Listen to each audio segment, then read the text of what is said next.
at the World Heritage Center for the periodic reporting exercise in Asia and the Pacific. This week's session will focus on the Suwon Action Plan, which was one of the key outcomes of Cycle 2 of periodic reporting, and which was adopted by the committee in 2012 at its 36th session in St. Petersburg. And today's session, and as with previous and following sessions, are organized for national focal points for periodic reporting in Asia and the Pacific. But of course, we encourage you to share this video, which will be made available to you within a day, more or less, after this meeting takes place, with site managers and with all of the interested stakeholders in your respective countries. All the links will be shared with you via email, as they have been in previous weeks. In the coming weeks, we will continue to hold more in-depth training on the contents of periodic reporting and on core aspects of it.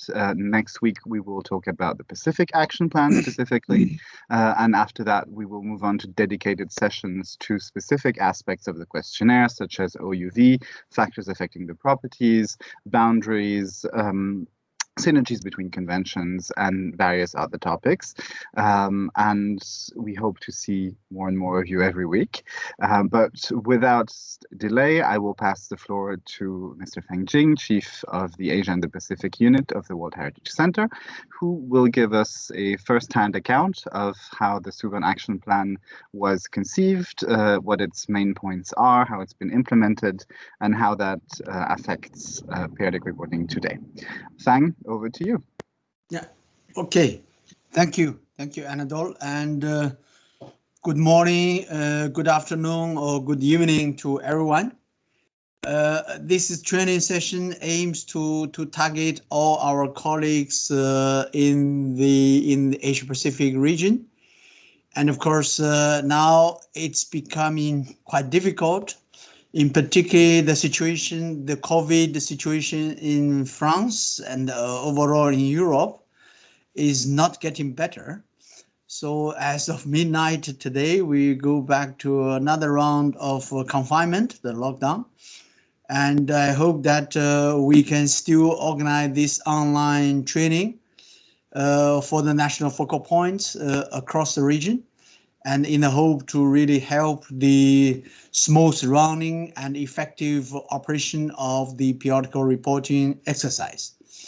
So today's topic is really want to recall and the background and also some results of the second cycle of periodical reporting.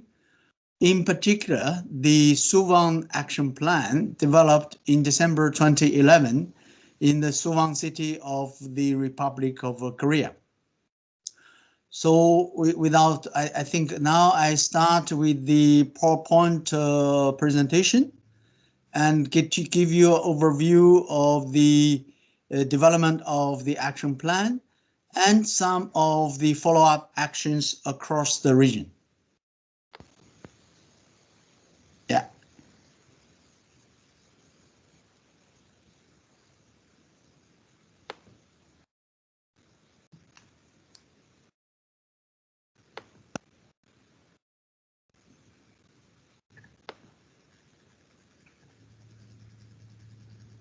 Sorry, where's the, okay.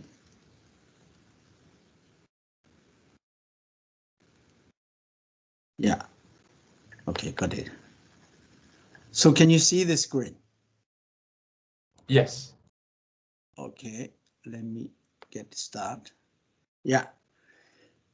Okay, so I think the main aim of this presentation is get a reflection on the results of the second cycle of periodical reporting for Asia Pacific region, which was carried out between 2010 and 2012.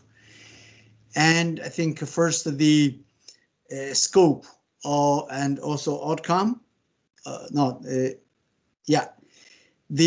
think for the second cycle of periodical reporting, we went through why it's not stable.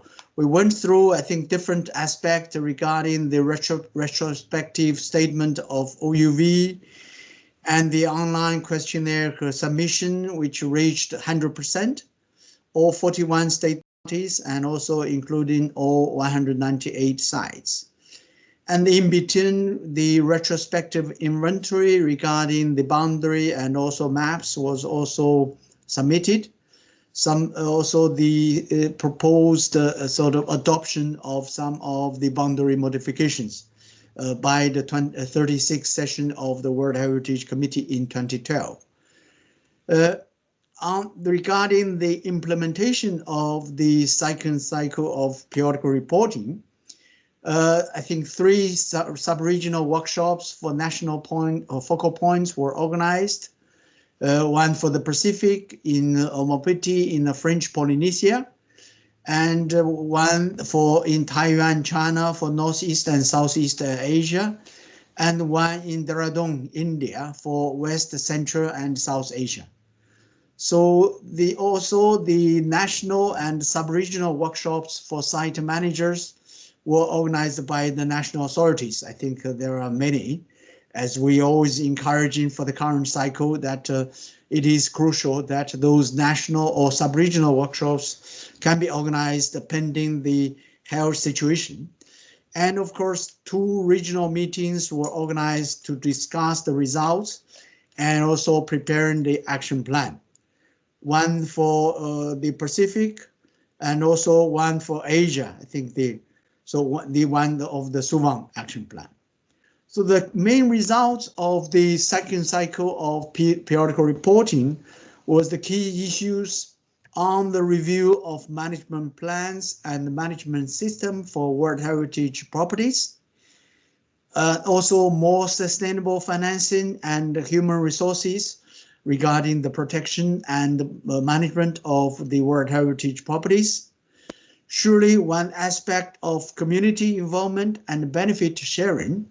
Don't forget that one of the 5 C's, the community aspect, has been launched and initiated through the Asia Pacific. And then the 5th key issues across the region was the better regional cooperation. So I talk about that later in relation with the Suwon action plan. On the results of the management plans and the system, I think across the region, the site managers and national focal points were of the view that development and the review of management plans correspond to the OUV are crucial. And also at the site level, factors affecting the properties like tourism development, infrastructure development, disaster risk reduction, and these are the key sort of themes need to be addressed. Better visitor management and monitoring should be addressed through management plans and systems. Regarding the more sustainable financial and human resources, the need for effective mechanism for fund allocation to priority needs was identified. Better use of tourism income and partnership should be explored, considering the high awareness of various stakeholders in the region. I think here we have a specific case of Luang Prabang in Laos, where we are encouraging that some of the tourism tax can go to the Heritage Fund managed by the Site Management Authority. Also, the aspect of the community involvement and benefit sharing were identified as one of the key results. The community should be more involved in the management of properties and the decision-making process. I think this is also key in view of the recent years' evolution on the focus of community involvement for heritage protection and management. And also to encourage better community involvement, capacity building of communities, and benefit sharing should be encouraged to enhance their sense of stewardship, I think the ownership in the management of property. This is quite important. Finally, I think better regional cooperation. Across the region, we discussed a network of focal points and site managers developed through the implementation of periodical reporting. I think this is still a valid point for the current cycle of periodical reporting. And state parties agreed that the network should be maintained. So I think with the help of WH-periodic, we want to also further streamline and reinforce this aspect.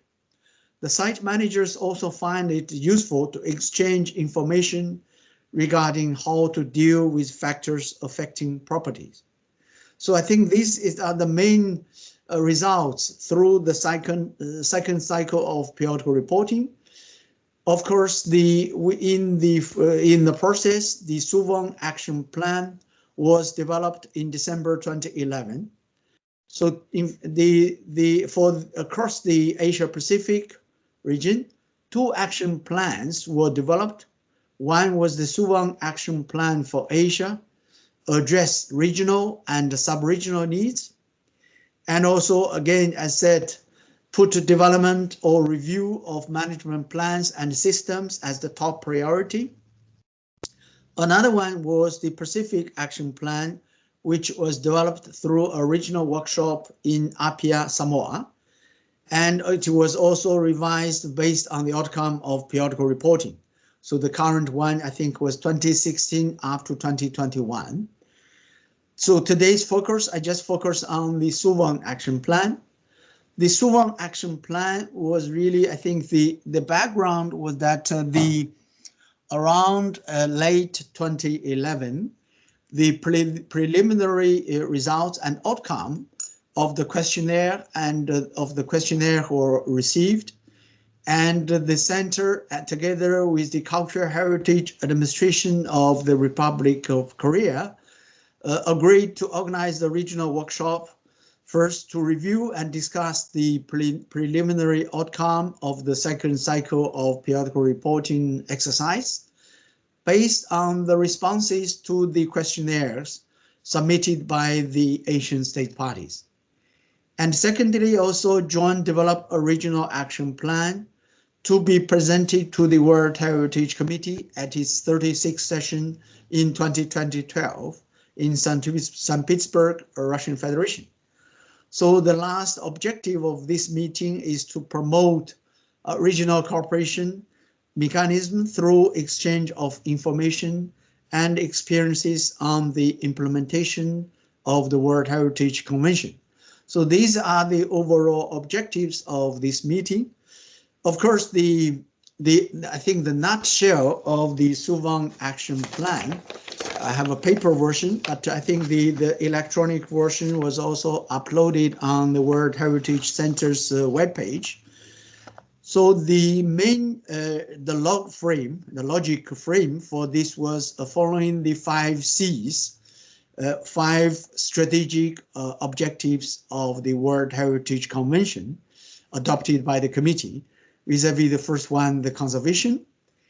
And in the category of conservation, the themes covered relating to management, monitoring, the development, review, and implementation of the management plans, the aspect of heritage impact assessment, the HIAs, disaster risk reduction and the risk of preparedness, because I think this is also a common factor across the Asian region, and the social and cultural use of heritage vis-a-vis tourism development and other uses, urban development, and also tourism facility infrastructure.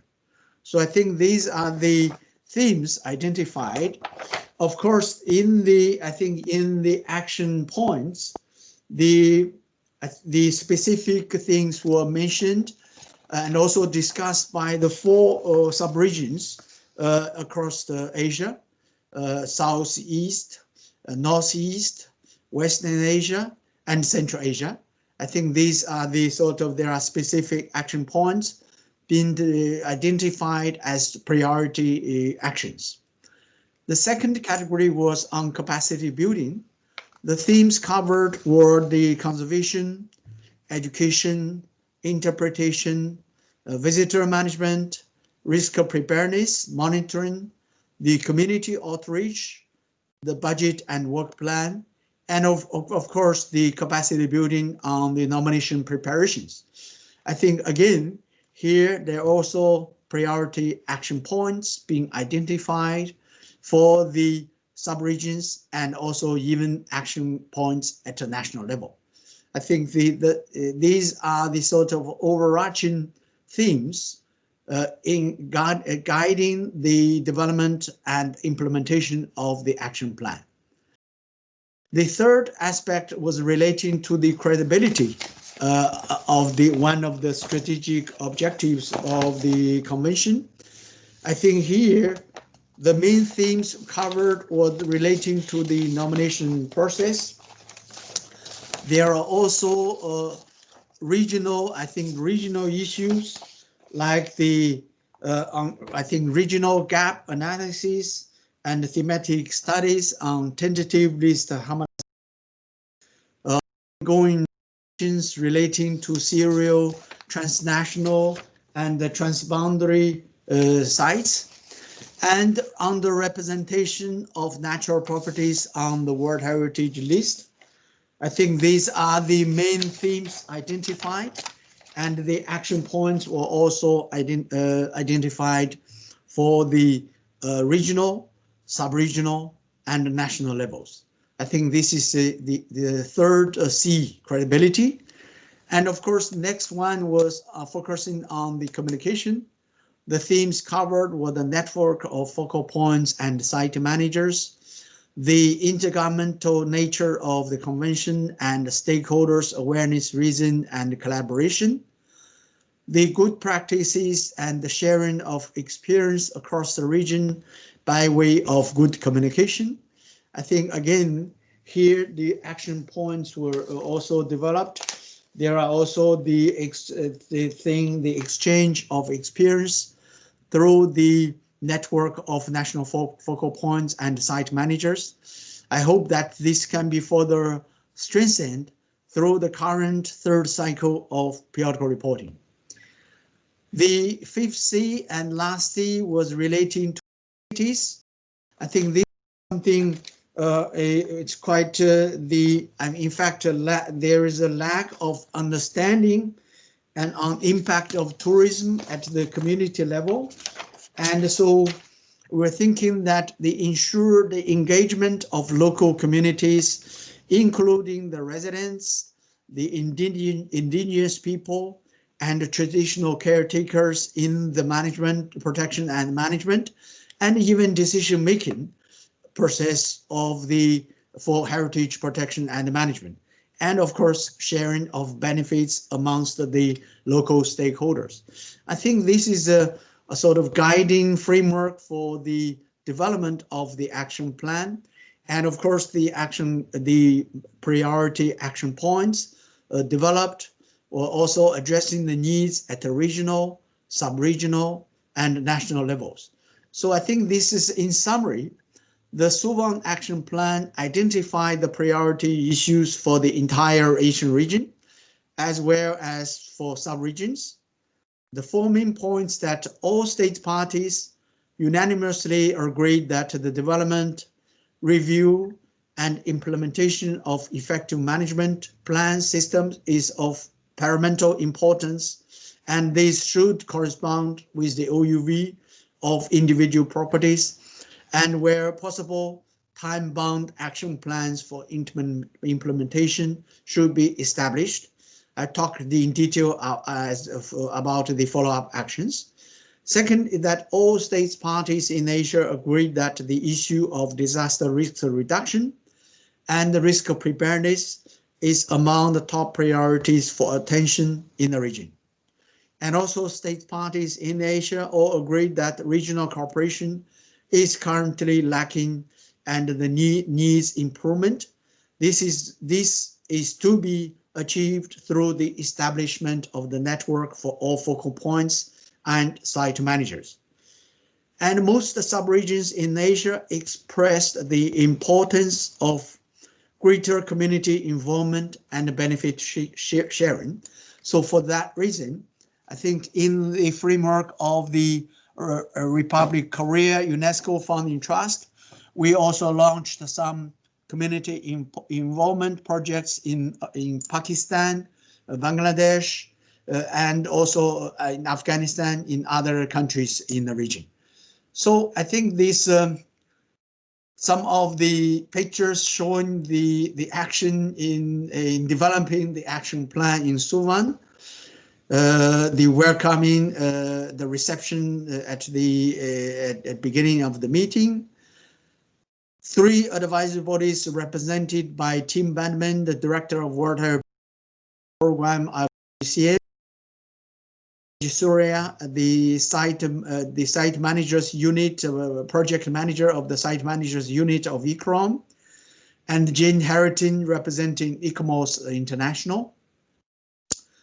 The development of the action plan and discussion on priority areas for future action plan, where I was chairing the session, and of course the closing ceremony with the ganbei at the very end. I think all in all, the Suwon action plan developed in December 2011 is really a sort of guiding document for the implementation and of follow-up action across the Asian region. And this regional meeting on the second cycle of periodical reporting, which took place in Suwon, Republic of Korea, provided a really, I think, milestone or landmark event on the second cycle of periodical reporting. Then follow-up actions and the challenges. Of course, together with Suwon action plan, is already prepared their national action plans, and some have organized national follow-up workshops. The joint actions for sub-regional workshops was organized by China, Indonesia, Iran, and the Republic of Korea. And of course, other things was also the publication on the results of the second cycle of periodical reporting, which I was a chairman of the editorial board. And this publication was launched on the occasion of the 40th anniversary of the World Heritage Convention at the closing ceremony in Kyoto, Japan. And the funding for the publication was provided by the government of Japan. But the challenge here was joint efforts need for the successful implementation of the action plan. So that's the reason I think now it's a good time for us to get this reflection on the occasion of the third cycle. And I think, of course, there are other follow-up actions across the Pacific regarding living heritage and also the historical urban landscape approach for living heritage in Kathmandu Valley, Nepal. Some follow-up actions, including the development and adoption of the regional capacity building strategy and associated programs for the Asia Pacific, developed by the World Heritage Center, ICROM, and the WH-ERP. And this was also adopted by the committee at its 38th session in June 2014. And this capacity building strategy is also the implementation is in progress. And then follow-up actions also WH-ERP, together with the World Heritage Center, organized workshops on the training courses on heritage impact assessment for cultural heritage sites. The International Symposium on the UNESCO recommendation on historical urban landscape was also organized by WH-ERP. And we also organized some training courses on the World Heritage nomination preparation. The workshops were also organized for non-state parties. So far, I think we have Nauru and Tuvalu in the Pacific. We would hope that through the third cycle, they could also join and ratify the World Heritage Convention. Other follow-up actions include the WH-ERP and his joint project helping Solomon Islands. And also we continue to support the serial transnational World Heritage nomination of the Silk Roads as part of the follow-up action for the second cycle of periodical reporting in view of addressing the underrepresented category of gaps such as cultural roots. So follow-up actions was also included training courses in Samarkand and Bukhara in Uzbekistan, the national workshops on the implementation of UNESCO recommendations in Uzbekistan, and also the Silk Road expert meetings organized in Kazakhstan, and with a view to support the countries in Central Asia to prepare some of the nominations, draft nominations around the Silk Road Heritage Corridor. The publications on the Silk Road in South Asia, and also technical report on the implementation of the UNESCO Republic of Korea Founding Trust relating to the Silk Roads. I think these are also part of the follow-up actions for the periodical reporting. And also launch of the Founding Trust, UNESCO Japan Founding Trust project for South Asian cultural landscape initiatives in Bhutan. I think these are really some of the highlights on the follow-up actions. And of course, this implementation of the projects in Makli, Pakistan, for the revitalization on the production of the glazed tires, and as part of the community involvement project. So I think these are of course, the important thing was also to address some of the thematic conservation issues, like brick monuments across Asia. An international symposium on the conservation of brick monuments was organized at the Historical Center of Ayutthaya in Thailand to address this issue of regional importance. I think these are the highlights of the action plans implemented. And of course, now we are coming to the third cycle of periodical reporting. I hope that with this sort of background presentation on the background information, it could help you what can do development of the current cycle's action plan. Of course, I hope that you will be very actively in submitting your questionnaire first, and then we can go ahead with the review and analysis of the field questionnaire, and also some of the information provided by the national focal points across the region. So I hope this could give you a better understanding of at the end. I think after this, ICOMOS International also offered to provide comments relating to the implementation of the Suwon action plan. I think we can also get the comments from expert from ICOMOS Australia. So I stop here, and we continue at end. I think at the end we also have the exchange session on the question and answers. Thank you for your attention. So, thank you.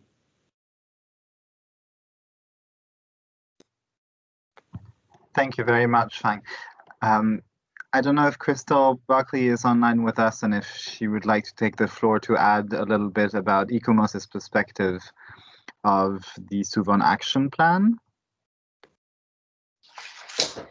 Hello, everyone. Good evening. Yes, I'm here, but I'm really here to listen. I don't have any prepared comments about the Suwon action plan. We obviously were very interested to see the action plan developed, but more importantly, to see its implementation at sub-regional and national levels. And I guess our participation in these sessions with UNESCO and the national focal points is to begin to think about which of these issues need to be carried forward into the periodic reporting processes that are now beginning. So we're really here to listen and support the process as it evolves. So thank you very much for inviting us to participate. Thank you very much, Crystal. And yes, that it's It will be very interesting, I think, for us as periodic reporting becomes an active and regular part of the statutory duties under the convention, to see how the action plans evolve from one cycle to the next, and to see what gets added, how different approaches also get added or introduced to the different action plans. So that will be an interesting development, and as well, I think that we can benefit greatly from all of the reflection that the advisory bodies do day in, day out for the convention, and that can feed very easily into what we do with the action plans for the third. Speaking of cycle 2 and cycle 3 action plans, I wanted to add a little something about how the second cycle action plan is reported on in the cycle 3 questionnaire that all of you are filling out at the moment. Because after much reflection during the year that was dedicated to revising the questionnaire in between the two cycles, it was decided by the group of experts not to have a specific reporting on the action plan for each region, but rather to give people the opportunity to report on which actions and which relevant aspects derive from the action plan as they fill out the questionnaire. So the action plan is transversal to the questionnaire in a relatively free way, and we still have a lot of comment boxes. We still have a lot of opportunities for you to indicate which aspects of the actions that have been taken since the second cycle are a direct result of the action plan. So for instance, if you have a nomination project that is a result of international cooperation efforts that are a direct result of the second cycle action plan, you have an opportunity to indicate that. If there are concerted conservation actions that have been taken, as Fang mentioned, this is also an opportunity to indicate that this is a result of the second cycle action plan, and you have a number of comment boxes that will allow you to do that in the questionnaire. And so feel free to indicate where relevant that actions taken and what you are reporting on is in fact part of the Suwon action plan's priority, and that they are results of our joint efforts to implement it. I wanted to also talk a little bit about what we are planning on doing for the third cycle action plan. So let me just quickly share my little presentation about this. Try and see, yes, that would be the right one.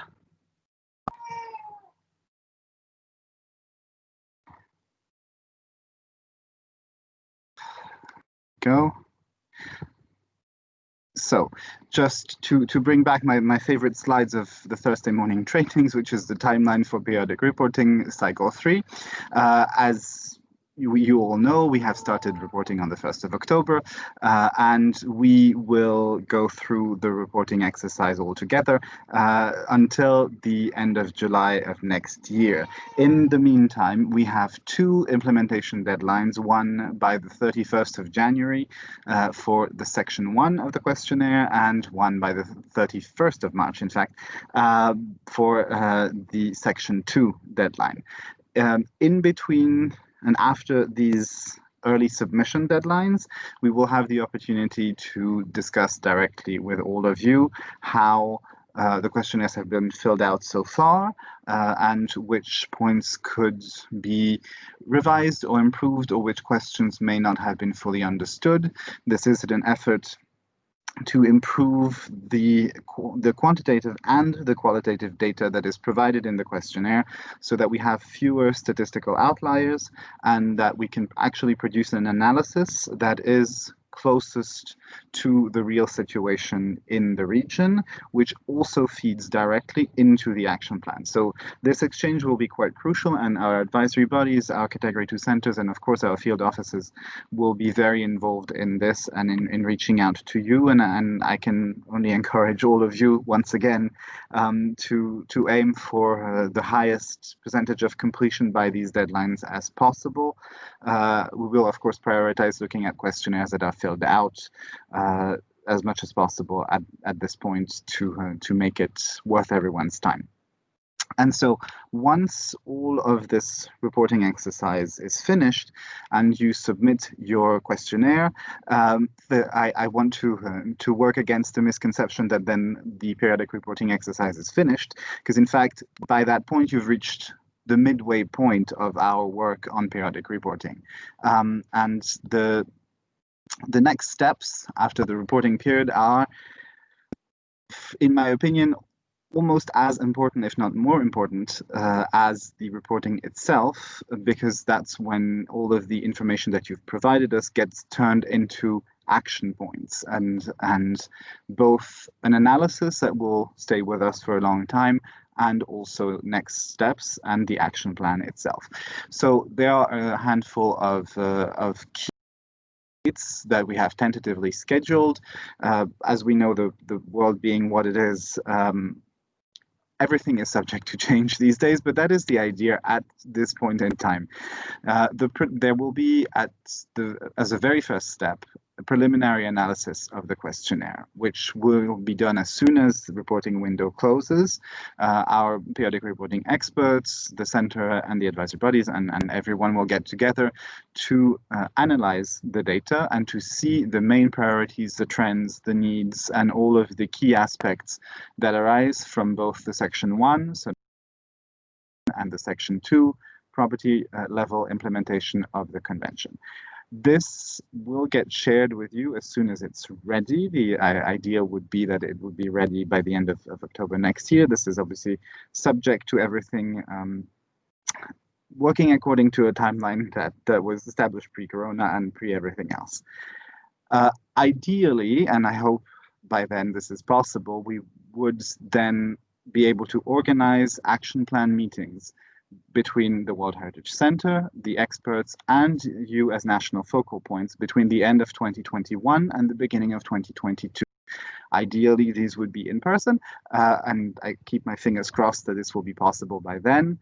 And on this occasion, you would have a presentation of the preliminary outcomes of the cycle, and you would prepare a joint draft of the action plans arising from the analysis based on the key outcomes, the priorities, the needs, and all of the things that were highlighted as needing to be addressed. And all of this would feed into action plans that you devise yourself. And we'll have a quick look on the idea and the structure of it in a minute. But the core idea here is that the action plans are drafted by the national focal points. They are not something that is imposed upon our states parties, but they are, just like this entire process, they are state party driven. And so you get to make your action plans based on the outcomes of the data that you all provided. The draft action plans that result from these meetings will then go through a series of reviews to make sure that they are congruent, that they make sense, that they are formulated as clearly as possible, and the finalized drafts will be circulated, while at the same time the analysis and the report to the committee are being finalized. Once everyone has seen the action plan, that it has received agreement from everybody, it gets integrated into hopefully the same committee document as the report, and it gets presented to the World Heritage Committee for approval, the idea being that it is presented to the committee in 2022 if all goes well. And once the committee validates both the report and the action plan, it becomes valid, and it covers the period going from the end of the cycle to the beginning of the next cycle. So in theory, it's a 6-year period. In reality, experience from 2 cycles so far tells us that we are looking at more likely a 7 to 8 year period, because there's always reflection time and so on. So it's quite possibly the most important strategic output of the periodic reporting exercise, in addition to all of the knowledge that we have gained, because it will guide the implementation of the convention in Asia and the Pacific for the next almost decade. A quick look at how we are planning on structuring the action plan for next time. We've learned valuable things in how to do action plans over the cycles, and I think that they improve with every cycle. The Suwon action plan was already a very interesting example.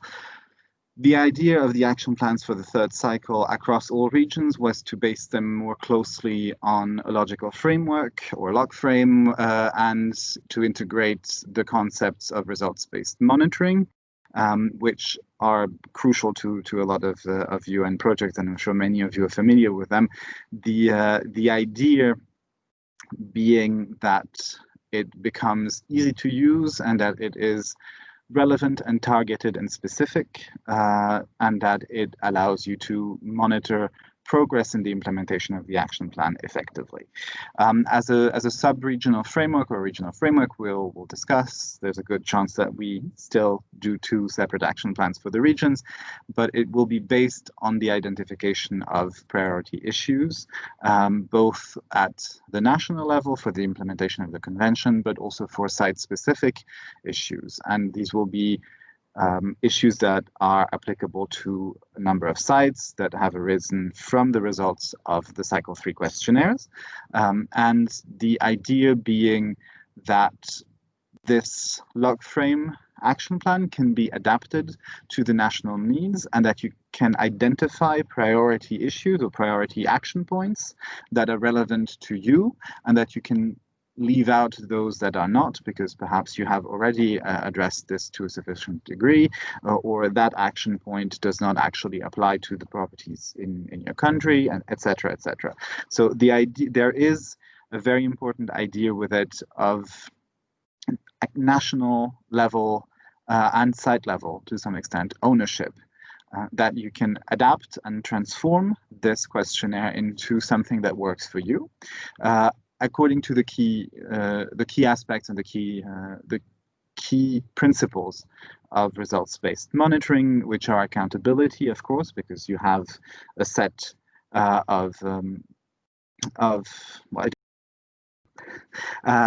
that you also have this idea of inclusiveness, which is that we will ask you to identify stakeholders who are implementing this action plan for each and every action, and this should be as inclusive as possible. So it's not just national authorities or site management that will do it, but which other stakeholders can you reach out to? And especially one of our strategic priorities for the committee, which are communities. So how can communities be involved, for instance, and how we'll make sure that a number of actions also involve outreach. So a results-based framework, as I've said, is meant for easy monitoring and follow-up. So we'll have identified targets, which will be usually they're quantifiable targets, but they're also qualitative targets. There will be monitoring indicators, so we will define exactly ahead of time how the implementation of each action will be monitored, and what goals can be set for each action. And we will identify the stakeholders, which also gives you the possibility to have a regional action plan on the one hand, or a sub-regional action plan, but also to appropriate this action plan at the national level and to have your own national level version of the cycle 3 action plan, and if needed, to have a site level version of these action plans as well. The new element that we're introducing with action plans, because we all know that at the national and local levels, you often get a little inundated with everyone's action plans, and every convention and every program likes to develop its own action. And then it's easy for them to fall by the wayside or to get forgotten from one reporting cycle to the next. And we wanted to make sure that it remained a priority and an awareness in everyone's minds, because you do put a lot of effort into it, and so do we. And we produce actually interesting action plans that are worth following up on. So we've introduced, based on something that was done at the end of the second cycle for Europe and North America, we are introducing a regular reporting on the implementation of the action plans. This is a much simpler questionnaire than periodic reporting, but it will be based every 2 years. You will be asked to fill out a very quick update on how the implementation of the action plan is going. So what the efforts that you put into the action plan at the end of our reporting period will also feed directly into the short reporting format for the next couple of years, and this will be done for every region. So this is a relatively new initiative that the center is running, just so that we have an idea as well of what is happening, and the use of a results-based monitoring framework for this does make reporting a lot easier, because you can essentially fill it out in an hour, provided that you have the information available to you. So these are the key ideas of how we will do all of this work. This is now still a good year into the future, and hopefully the situation globally will be a lot better and a lot more amenable to all working together in a non-digital way. I think it's good to have an idea as well of what the work that you're doing right now will become in the next year and for the decades to come. So that is all from me on the cycle 3 action plan. I think now is a good time to open the floor to any questions that you may have, unless you had something to add.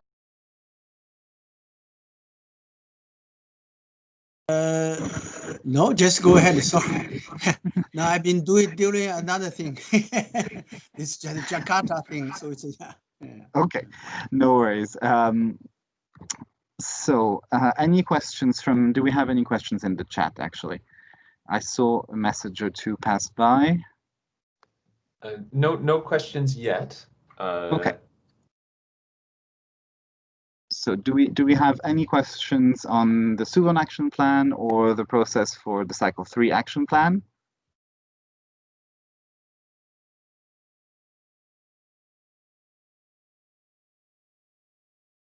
Okay, I don't see much movement, but that's okay. So for all of those who may be seeing this after the fact, we know that we've also had a recent time change, so it hasn't made connection necessarily the easiest for everybody. Don't hesitate to reach out to us. You have in many communications the email addresses to reach us. Most importantly, wh-periodicreporting@unesco.org. But you also have the Teams platform through which we are organizing this meeting. So don't hesitate to reach out if you have any question.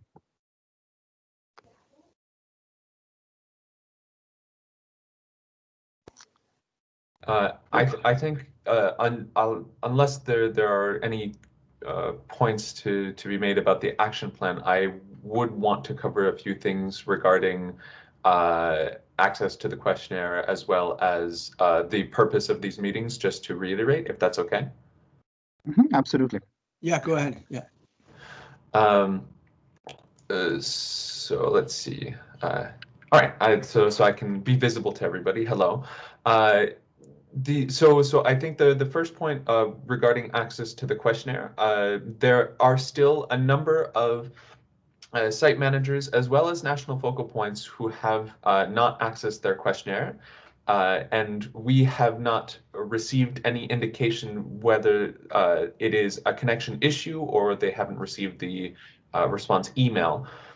So I highly encourage those of you who are national focal points to, if you haven't already, check with your site managers to make sure that they have connected to the periodic reporting questionnaire. And we will also be sending out a brief overview on the percentage of connections that have been made. I would also like to remind that all of these meetings are focused on national focal points, which means that we are giving you the access to pass on the information and links to the sessions that we have, so that you can distribute them to your site managers and other stakeholders. This is very important because since we are empowering you to share this information, we want to make sure that you have the control in this case to distribute the information according to how you see fit to approach periodic reporting in your region. I think we have a question in the chat. For when should we organize meetings for site managers at a national level regarding this reporting process? Does it depend on the own national context? I think the quick answer is yes, but I think I'll leave that to my colleagues to answer in full. Yes, no, absolutely. It is entirely up to you how you wish to organize the meetings with site managers. We know that the current context makes this a lot more difficult than it has been in the past, but online meetings are planned through, and we encourage you to hold them in the most effective way for you. It has proven to be extremely useful for other regions to have organized these meetings because it does ensure commitment and a better understanding of what the process is all about, and you get on all of the things that we have given you in terms of information here onto the site managers as well.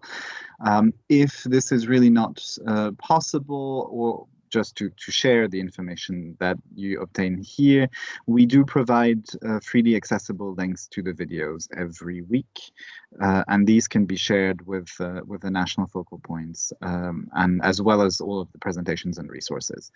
But the in-person engagement is, of course, crucial, and it has proven extremely helpful in the past. So if there's any way that you can do it, we strongly encourage you to. We, at least at the level of the World Heritage Center, we give you the absolute freedom to do this any way you want to. I don't know if some of the field offices may be involved in the process, but that is, at the end of the day, the responsibility for this is in the hands of the national authorities. And no, you are very welcome to use Microsoft Teams for these for the online meetings with site managers, but only the national focal points have access to this Teams platform here. So you could absolutely create a parallel Teams team, if you will, for your national focal points, but we have a limited capacity as to how many people we can have in our platforms. So if you want to use Teams, absolutely, it's proven to be a great tool this year, but you would have to create your own specific team within this, your own channel with your national site managers. If I may, I'll actually add a point on with how you can do the online meetings just in general. So Teams is the option that we selected for our meetings for national focal points for periodic reporting. There are many options, and depending on which institutions you work for, you might already have access to online meeting tools. Some institutions I know have been using Skype and Skype for Business. Others have been using WhatsApp to great effect. Others have been using Zoom and Interprify. So I would highly suggest if you do intend to have online meetings with your with the site managers from the different areas you are from, we highly suggest that you check with your institutions and your governing bodies to see if there is a preference with regards to which online platform you have access to or can use within your institution. Teams is the one that we're using. That's all.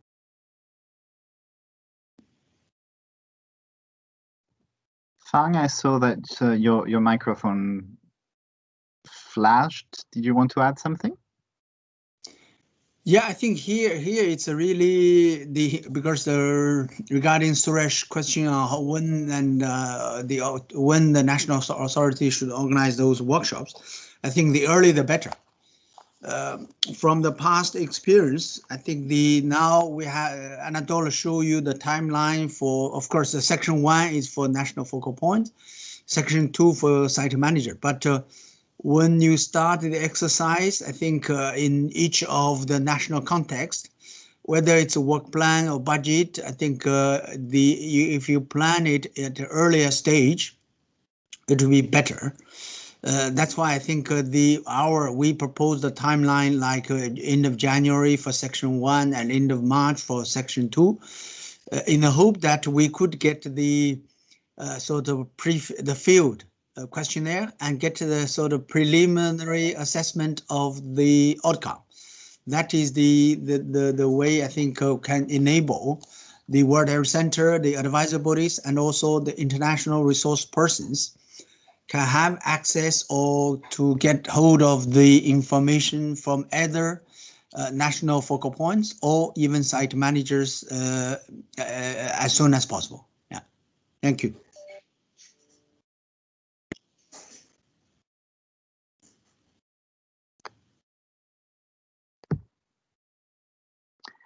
Okay, if there aren't any further questions, anything else from our colleagues? Otherwise, I think we're just on time to close this meeting today. As I've said, if you have any questions, please don't hesitate to reach out. We are here to provide help desk support. So do let us know if there's anything we can do to help, if there are any access issues, if there are any questions that truly stump you. That's the whole point, is that you can reach to us about this, either via email or via the Teams platform. Hi, yes, Anatol. This is Jawad from Islamabad. Actually, I have been asked a question from our national focal point that they also have to answer some question on the natural heritage. So they sent us an email that I don't know whether it is mandatory to answer those questions, because it's not in the ambit of Pakistan, because all the World Heritage sites are the cultural sites, not the natural sites. So I have asked them to share more detail, but I was just I thought just to share this question with you and the team as well. Thank you. Yeah, Anatol, I think I can understand the source of the question. Jawad, good afternoon. Thank you. That's for this question. Hi, good afternoon. No, indeed, I think there is because for periodical reporting, we have two sections. Section 1 on the implementation of the convention at the national level. I think that covers both culture and the natural heritage part of the convention. You mentioned that the Pakistan only has the cultural sites. That is relating to section 2 for the reporting on the state of conservation of each individual site. But at the national level, you still need to cover both culture and natural heritage part on the implementation of the convention. I think that if they don't have such a thing, they have to also to say that so far we don't have but I'm sure they have at least the Ministry of Forestry or Environment that is relating to the natural heritage part. Yeah, I think that's maybe the source of the question. It's relating to section 1, which covers both parts on the implementation of culture and natural heritage part of the convention. Is that clear? Yes. Yeah, well, thank you, Fang. But I also would like to, I mean, if you could kindly respond on the email, because I kept you in copy, and I've also asked them to share the specific question as well. So maybe later, whenever convenient, you might respond on that, so that the colleagues from the government also get the information. Yes, Yeah, okay. absolutely. And just one point on this. Normally in the questionnaire, even in section 1, there will be parts where you have the possibility of saying that something does not apply to you. So because there will always be some elements that apply and some that don't. But usually when these questions come, you have the possibility of saying that this is not relevant. If it isn't, or if the option doesn't show up, don't hesitate to give us a screenshot or a question number and reach out. So thank you very much, Javad, for having asked the perfect question in response to that query. And as soon as we have a question number for them, we can help them out even more. And yeah, but usually when there is information that could be specific, we have given the option in the questionnaire to pick and choose. I see Marie-Noël raised her hand, and we also have a question in the chat. Marie-Noël? Hello, thank you, Anatole and Fang and team for organizing this meeting. So I'm from WhatsApp Shanghai and wanted to say hello to all and reach out, saying as a Category 2 center, we're at the service of state parties. We have also planned with HIST, which is the other Category 2 center based in Beijing, to organize meetings for also on the periodic reporting. So I suggest that we could send an email to the national focal points and see if we can organize something which can be of any help on some specific topics. As you know, WITRAP is very much experienced in the historic urban landscape, but that's maybe a bit too specific at this point. But voilà. So Rory, I propose to send an email to focal points with HIST. Could all work together on this.